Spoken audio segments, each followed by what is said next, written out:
दोस्तों स्वागत है आपका बिहार न्यूज में। दोस्तों मैं हूं फिरदौस गनी और आप देख रहे हैं केडीबी लाइव। दोस्तों आज हो चुका है 26 अगस्त 2020। तो आज की बिहार की टॉप न्यूज लेकर आए हैं आपके लिए।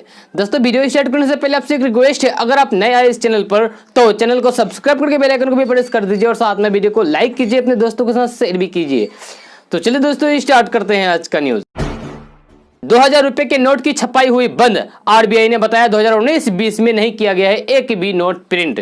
जी हां, भारतीय रिजर्व बैंक यानी कि आरबीआई की वार्षिक रिपोर्ट के मुताबिक 2019-20 में 2000 रुपए के बैंक नोट की छपाई नहीं की गई है। केंद्रीय बैंक ने यह भी कहा है कि पिछले कुछ सालों में 2000 रुपए के नोटों के चलन में गिरावट आई है। कोरोना काल में बिहार विधानसभा चुनाव पर रोक लगाने को लेकर दायर याचिका सुप्रीम कोर्ट ने मंगलवार को मंजूरी कर ली है। जी हां, हालांकि सुनवाई किस बेंच में होगी और कब होगी यह तारीख तय नहीं की गई है। जी हां, इससे पहले पटना हाईकोर्ट में भी 2 याचिकाओं पर सुनवाई लंबित है, यानी कि बाकी है। याचिका में अभी तक चुनाव आयोग की टीम के बिहार दौरा नहीं करने को आधार बनाया गया है। कहा गया है कि मुख्य चुनाव आयोग TN सेशन के समय से आयोग की टीम चुनाव के समय से 4 महीने पहले दौरा शुरू कर देती थी, लेकिन 17वीं विधानसभा चुनाव की तैयारी यानी कि इस बार चुनाव की तैयारियों को लेकर अभी तक आयोग की टीम बिहार नहीं आई है। याचिका में सुप्रीम कोर्ट से अनुरोध किया गया है कि कोरोना और बाढ़ खत्म होने तक चुनाव की अधिसूचना पर रोक लगाने का निर्देश निर्वाचन आयोग को दिया जाए। बिहार में कोरोना का कहर धीरे धीरे थमने लगा है। स्वास्थ्य विभाग से मंगलवार को जारी अपडेट में 14 से 44 नए मरीज मिले हैं। जी हां, इसके साथ ही राज्य में कोरोना संक्रमितों की संख्या बढ़कर 1,24,827 हो गई है। बिहार में फिलहाल 22,837 कोरोना के एक्टिव मरीज हैं। बिहार में संक्रमण की दर अब घटकर 1.9% हो गई है। बीते 15 अगस्त को 3536 कोरोना संक्रमित मरीजों की पहचान हुई थी और उस दिन संक्रमण की दर 3.1% थी।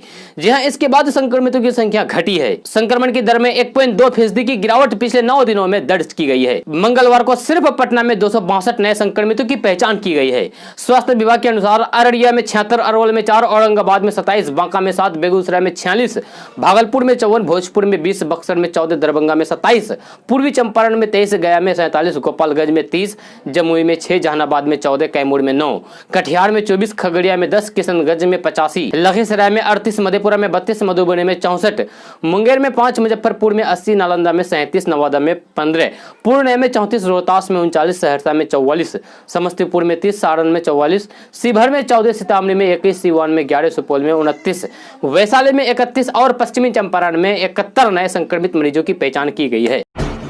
बिहार में होने वाले विधानसभा चुनाव के लिए मुख्यमंत्री नीतीश कुमार 6 सितंबर को चुनावी बिगुल फूंकने जा रहे हैं। जी हां, सीएम नीतीश वर्चुअल रैली के जरिए राज्य की जनता को संबोधित करेंगे और अपने कार्यकाल के दौरान किए गए कार्यों की रिपोर्ट जनता के आगे रखेंगे। गौरतलब है कि कोरोना की वजह से रैलियों का आयोजन नहीं हो रहा है, क्योंकि भारी भीड़ जुटने से संक्रमण के प्रसार में गति आ सकती है। जी हाँ, इस कारण सभी पार्टियां अपने अपने स्तर पर लोगों तक पहुंचने का प्रयास कर रही है। सभी पार्टियों ने डिजिटल माध्यम तथा सोशल मीडिया का उपयोग करते हुए अपने कार्यकर्ताओं समर्थकों की गोलबंदी की मुहिम आरंभ कर दी है। बिहार में इस साल होने वाले विधानसभा चुनाव को लेकर राजनीतिक पूरी तरीके से तेज हो गई है। जी हां, चुनाव को लेकर राजनीतिक पार्टियों के बयान सामने आने लगे हैं। ऐसे में केंद्रीय गृह राज्य मंत्री और बीजेपी से सांसद नित्यानंद राय ने दावा किया है कि बिहार में एनडीए 220 सीटों पर जीत हासिल करेगी और बिहार के मुख्यमंत्री नीतीश कुमार होंगे। दरभंगा वासियों को एक बहुत बड़ी खुशखबरी मिली है। जी हां, आगामी 25 अक्टूबर से दरभंगा एयरपोर्ट से देश के 3 बड़े शहरों के लिए हवाई सेवाएं शुरू हो सकती है। जी हां, इससे अब उत्तरी बिहार खासकर मिथिलांचल के लोगों को हवाई जहाज से यात्रा करने के लिए पटना नहीं जाना होगा। जानकारी के मुताबिक स्पाइस जेट दरभंगा एयरपोर्ट से मुंबई, बेंगलुरु और दिल्ली रूट पर विमानों का संचालन शुरू करेगी। खास बात यह है कि रीजनल कनेक्टिविटी स्कीम के तहत इन विमान सेवाओं की शुरुआत की जा रही है। किसानों को आत्मनिर्भर बनाने और 2022 तक उनकी आय दोगुनी करने के लिए बड़ा दांव चला है। जी हां, बताया गया है कि अब सरकार 3 लाख रुपए तक का ब्याज मुक्त ऋण देने की योजना बनाई गई है, ताकि किसान ब्याज के बोझ तले न दबे। किसी राज्य में यह पहली स्कीम है। प्रदेश के कृषि एवं किसान कल्याण मंत्री JP दलाल ने बताया कि बैंकों द्वारा आमतौर पर फसल ऋण बीमा ब्याज दर 7% के लिए जाने के बावजूद अन्नदाता को सरकार इसे 0% करके उपलब्ध कराएगी।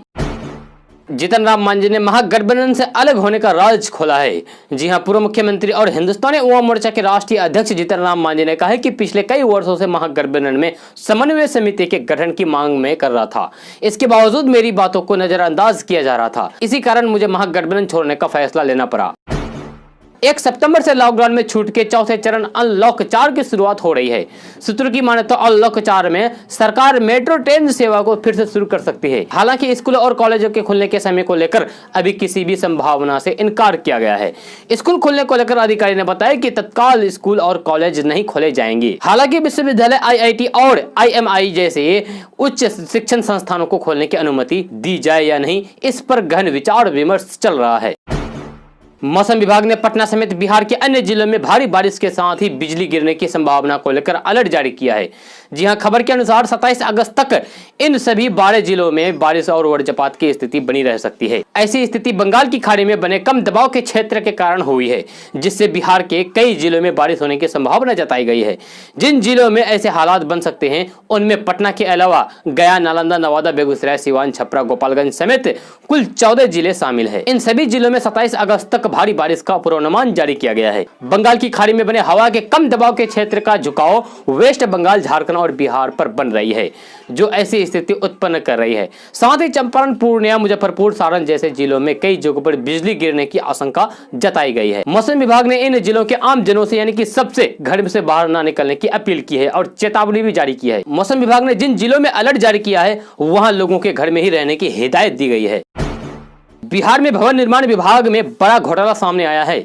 जी हां, नीतीश शासनकाल में ही सरकार की करोड़ों रुपए की निकासी कर ली गई है। यह मामला 12 साल पहले की है, लेकिन अब जाकर अफसरों की नींद खुली है। सरकारी राशि के गबन का आरोप भवन निर्माण विभाग के ही 13 अभियंताओं पर है। जी हां, विभाग ने दशकों से पैसे लेकर फरार अभियंताओं को अंतिम मोहलत दी है। मामला सुपौल के भवन निर्माण विभाग से जुड़ा है। भवन निर्माण विभाग में सहायक और कनीय कुल 13 अभियंताओं ने मिलकर करीब 2 करोड़ रुपए सरकारी राशि की अग्रिम भुगतान लिया, लेकिन उस पैसे का समायोजन नहीं किया जा सका। ट्रेन में सफर करने वाले यात्रियों का बोझ अब बढ़ने वाला है। यात्रियों के लिए बड़े रेलवे स्टेशनों से ट्रेन पकड़ना अब महंगा हो जाएगा। अब यात्रियों को स्टेशन पर पहले से ज्यादा यूजर फीस जमा करनी होगी। जी हां, आपको बता दें कि रेलवे ने यह कदम यूजर डेवलपमेंट फीस के रूप में उठाया है। मीडिया रिपोर्ट के अनुसार ट्रेन से यात्रा करने वाले यात्रियों के लिए भारतीय रेलवे ने एक बड़ा कदम उठाया है। रेलवे ने स्टेशन यूजर फीस बढ़ा दी है। ऐसी स्थिति में कुछ बड़े रेलवे स्टेशनों से ट्रेनों को पकड़ने के लिए अधिक भुगतान करना होगा। राजद प्रवक्ता मनोज कुमार झा ने बयान जारी करके कहा है कि अगर हमारी सरकार बनती है तो हम बिहार में नियुक्ति यानी कि जॉब के लिए कैलेंडर जारी करेंगे। जैसे तिथि देखने के लिए यानी कि तारीख देखने के लिए वार्षिक कैलेंडर जारी की जाती है, बिहार में सभी क्षेत्र के रिक्त पद, उसकी परीक्षा तिथि और परीक्षा परिणाम कब घोषित किए जाएंगे, इसकी सार्वजनिक घोषणाएं की जाएगी। हमारी सरकार में लाल फीताशाही नहीं चलेगी। इन बातों को आप नीतीश कुमार पर कटाक्ष के रूप में मान सकते हैं। अभी बिहार में कई सारे संगठन का परीक्षा परिणाम घोषित करने और नियुक्ति देने के लिए आंदोलन कर रहे हैं और हमारी सरकार बनती है तो हम इन नियुक्ति को जल्द से जल्द बहाल करेंगे। एनडीए के खिलाफ वाले छोटे छोटे दल राजद के साथ छोटे भाई की भूमिका में आना चाहते हैं। जी हां, हाल ही में कुछ दलों के वरिष्ठ प्रतिनिधियों ने राजद नेतृत्व से मुलाकात करके गठबंधन में आने के लिए अपनी पेशकश की है। राजद ने इस पर सकारात्मक प्रतिक्रिया दी है। ऐसे दलों में CPI, CPIM और CPI MLA और NCP शामिल है। राजनीतिक विश्लेषकों के मुताबिक ये राजनीतिक रुझान इसलिए भी आचरण बढ़ा है क्योंकि इससे पहले ये दल कभी भी राजद के साथ गठबंधन का हिस्सा नहीं रहे हैं। बिहार में जमीन से जुड़ी सभी जानकारियों को पारदर्शी बनाने के लिए बिहार सरकार खेत और जमीन का यूनिक ID बनाने जा रही है।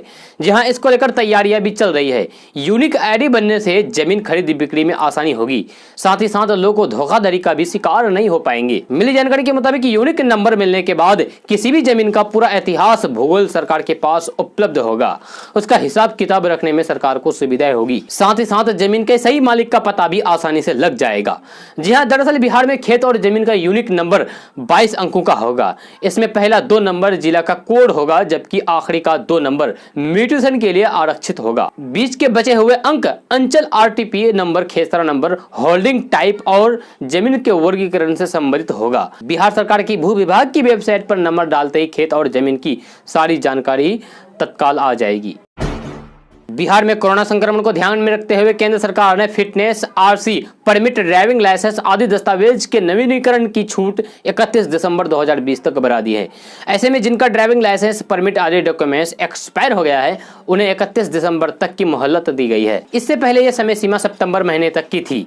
आपको बता दें कि कोरोना लॉकडाउन के बीच केंद्रीय सड़क परिवहन मंत्रालय ने एक आदेश जारी करते हुए कहा है कि expired driving licence, RC, fitness certificate, सभी तरह के परमिट और दूसरे संबंधित दस्तावेजों की वैलिडिटी 30 जून 2020 तक बढ़ा दी गई है। इसके बाद सरकार ने स्थिति को देखते हुए इस समय सीमा को सितंबर तक के लिए किया गया था, लेकिन अब दिसंबर तक के लिए कर दिया गया है।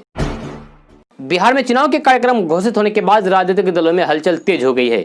अपने शीर्ष नेतृत्व में बदलाव के असमंजस के बीच बोलो बिहार और बदलो बिहार के नारों के साथ कांग्रेस ने बिहार चुनाव का आगाज कर दिया है। कांग्रेस ने बिहार के सरकारी अस्पतालों की दुर्गति का मुद्दा उठाते हुए कहा है कि बिहार के सरकारी अस्पताल बदहाल हो चुके हैं। हम लोगों के लिए प्राइवेट हॉस्पिटल में इलाज कराना मुश्किल है। बिहार सरकार अस्पताल में सुविधा देने में नाकामयाब रही है। बिहार के सरकारी हॉस्पिटल के बदहाली का जिक्र WHO भी कर चुका है। हाल ही में इन हॉस्पिटलों की जांच करने के लिए सेंट्रल और WHO की टीम आई थी, जो आवश्यक दिशा निर्देश देकर गई। प्राइवेट कोविड अस्पताल मनमानी से काम कर रहे हैं। हाल ही में पटना के एक हॉस्पिटल ने पेशेंट से 2,50,000 चार्ज किया था, जिसे बाद में उस हॉस्पिटल को बिहार सरकार ने सील कर दिया था। जनता दल के राष्ट्रीय उपाध्यक्ष एवं पूर्व केंद्रीय मंत्री रघुवंश प्रसाद सिंह तथा पूर्व सांसद रामा सिंह की अदावत में मामले को लेकर पार्टी में सब कुछ ठीक नहीं चल रहा है।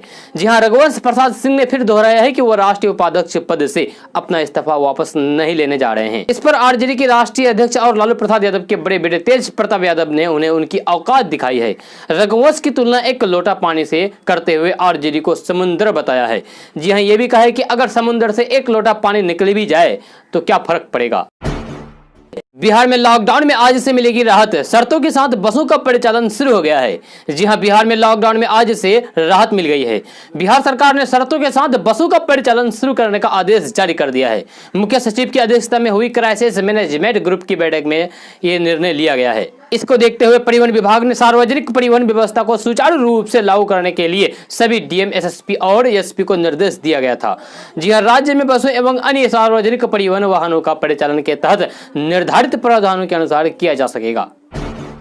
बिहार के विद्यार्थी अब अपने ही ग्राम पंचायत में इंटर तक की पढ़ाई कर पाएंगे। जी हां, राज्य के सभी 8386 ग्राम पंचायतों में उच्च माध्यमिक विद्यालय का लक्ष्य पूरा किया गया है। मुख्यमंत्री नीतीश कुमार ने ऐसे 3304 पंचायतों में 9वीं की पढ़ाई का शुभारंभ वीडियो कॉन्फ्रेंस के जरिए किया है, जहां पहले इसकी सुविधा नहीं था। इसके पहले 5082 पंचायतों में ही उच्च माध्यमिक स्थापित किए गए थे। मुख्यमंत्री नीतीश कुमार ने निर्देश दिया है कि इन विद्यालयों में भी शीघ्र बच्चों का नामांकन करके उन्हें भी ऑनलाइन कक्षा की सुविधा बहाल करें। साथ ही इन विद्यालयों में इंटर तक की पढ़ाई के लिए आधारभूत संरचना का निर्माण भी जल्द शुरू कराएं।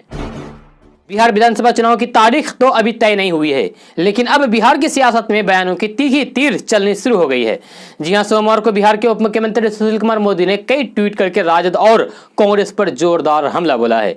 उन्होंने कांग्रेस पर निशाना साधते हुए लिखा है कि कांग्रेस में गैर गांधी अध्यक्ष की लोकतांत्रिक मांग के लिए 23 बड़े नेताओं ने जो चिट्ठी लिखी है, उसमें राहुल गांधी ने पार्टी विरोधी साजिश बता दिया। इधर राजद खुद को समुद्र और केंद्रीय मंत्री रह चुके राष्ट्रीय उपाध्यक्ष रघुवंश प्रसाद सिंह को एक लोटा पानी बता रहा है। उन्होंने कहा कि कांग्रेस अब न डॉक्टर राजेंद्र प्रसाद और न ही सरदार पटेल की पार्टी रही। उसी तरीके से लालू प्रसाद की पार्टी का लोहिया जेपी के आदेशों के रास्ते वास्ता नहीं रहा। सुशील कुमार मोदी ने ट्वीट करके कहा कि कांग्रेस और राजद अगर 20 साल से साथ हैं तो दोनों के गुण चरित्र में समानता स्वाभाविक ही है, बल्कि दोनों ही एक दूसरे से सीखते नजर आ रहे हैं। बिहार में सरकारी प्रारंभिक स्कूल में नामांकित करीब 1,20,00,000 बच्चों को जल्द ही किताब खरीदने के लिए पैसे मिलेंगे। जी हां, 6 से 14 साल के बच्चों को मुफ्त एवं अनिवार्य शिक्षा आरटीई अधिकार के तहत शिक्षा विभाग 378 करोड़ रुपए से अधिक की राशि देने जा रही है। पैसे बच्चों के खाते में डीबीटी के माध्यम से अगले 3 से 4 दिनों में भेजा जाएगा। बिहार शिक्षा परियोजना परिषद के लिए राज्य परियोजना पदाधिकारी संजय सिंह ने शिक्षा विभाग के डीपीटी कोषांग के लिए चिन्हित माध्यमिक शिक्षा निदेशालय के खाते में 1,19,96,246 छात्र छात्राओं को किताब मद में राशि उनके बैंक के खाते में भेजने के लिए 378,62,77,856 रुपये ट्रांसफर कर दिया है। बिहार में 5 प्रकार के सरकारी जमीन से सरकार जल्द कब्जा हटाएगी। जी हां, बिहार में बहुत जल्द जमीन का सर्वे शुरू होने वाला है। इस सर्वे के बाद सरकार गैर मजरूआ जमीन को खाली कराएगी। साथ ही साथ जो लोग अवैध रूप से सरकारी जमीन पर खेती कर रहे हैं या उसे कब्जा कर लिया है, उन सभी लोगों को हटाया जाएगा। बिहार में जिन 5 प्रकार के सरकारी जमीन को खाली कराएगी उनमें से सबसे नंबर 1 है बकास्त। जी हां, जमींदार उल्मुलन के पूर्व जमींदारों ने अपने पास जो जोत की जमीन रखी है उसे भी सरकारी जमीन माना जाता है। नंबर 2, गैर मजरूआ मालिक सरकारी जमीन, इसको भी खाली कराया जाएगा। नंबर 3, गैर मजरूआ आम सार्वजनिक जमीन जिसका उपयोग सभी कर सकते हैं। नंबर 4, कैसरे हिंद भारत सरकार की जमीन, इसको भी खाली कराया जाएगा। नंबर 5, खास महल, जमींदार कुछ ऐसी जमीन रखते थे जिस पर मेला या फिर हाट लगाया जाता था या फिर खाली रखा जाता था, इसकी बिक्री नहीं हो सकती है। जी हाँ, ये लीज पर दी जाती है, इसे भी सरकारी जमीन माना जाता है। सरकारी नियमावली इस तरह के जमीन का अवैध रूप से रहना या फिर कब्जा करना गैर कानूनी माना जाता है। सरकार ऐसे लोगों पर कार्रवाई कर सकती है। आपके शहर या गांव में कहां-कहां सरकारी जमीन है, इसे आप ऑनलाइन के द्वारा जान सकते हैं।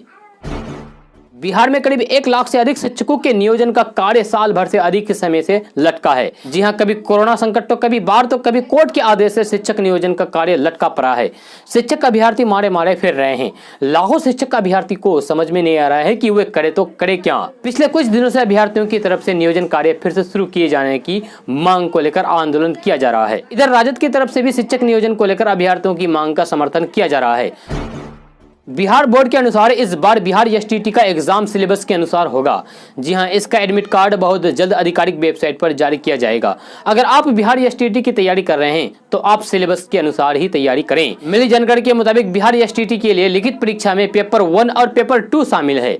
प्रत्येक पेपर 150 अंक का होगा। इन 150 अंकों में से 100 अंक चयनित विषय के लिए और 50 अंक कला और अन्य कौशल सिखाने वाले होंगे। परीक्षा अवधि 2 घंटे की होगी और इसकी नेगेटिव मार्किंग नहीं होगी। बिहार कांग्रेस प्रदेश अध्यक्ष मदन मोहन झा ने मंगलवार को ट्वीट करके सीएम एवं जदयू अध्यक्ष नीतीश कुमार पर तंज कसा है। उन्होंने कहा है कि सुना है आजकल जदयू अध्यक्ष नीतीश कुमार शिक्षकों को आप कहकर संबोधित कर रहे हैं। वहीं उन्होंने कहा है कि लगता है कि नीतीश कुमार बीते वर्ष दिसंबर में झारखंड में हुए विधानसभा चुनाव के परिणामों को देखते हुए कुछ डर गए हैं। याद रहे, झारखंड विधानसभा चुनाव में झामुमो कांग्रेस और राजद ने गठबंधन बनाकर चुनाव लड़ा था। वहीं झामुमो कांग्रेस और राजद के गठबंधन को झारखंड की 81 सीटों पर हुए चुनाव में 47 विधानसभा सीटों पर जीत हासिल की थी। साथ ही हेमंत सोरेन दूसरी बार झारखंड के मुख्यमंत्री बने। बिहार विधानसभा चुनाव को लेकर एनडीए के नेता लगातार दावा कर रहा है कि वे एकजुट हैं और सीएम नीतीश कुमार की लीडरशिप में जेडीयू और बीजेपी एलजेपी इकट्ठे चुनाव मैदान में उतरेगी। हालांकि चिराग पासवान के तल्ख तेवर के बीच लोजपा की 42 सीटों पर दावेदारी से टेंशन बढ़ गई है। जी हां, हालांकि जानकारी के अनुसार इस बीच सीट शेयरिंग पर मंथन जारी है। राजनीतिक गलियारों में चर्चा है कि एनडीए का कौन सा घटक दल कितनी सीटों पर चुनाव लड़ेगा, इसको लेकर एक तरह से सहमति बन गई है और बातचीत आखिरी दौर में है। सूत्रों के अनुसार 110, 100 और 33 के फॉर्मूले पर बात आगे बढ़ी है। दोस्तों, आज का न्यूज़ बस यहाँ तक। कैसा लगा जरूर अपना सुझाव दीजिएगा नीचे कमेंट बॉक्स में कमेंट करके। अगर आप नए आए इस चैनल पर तो चैनल को सब्सक्राइब करके बेल आइकन को भी प्रेस कर दीजिए और साथ में वीडियो को लाइक कीजिए, अपने दोस्तों के साथ शेयर भी कीजिए। तो चलिए दोस्तों, फिर मिलते हैं अगली वीडियो में।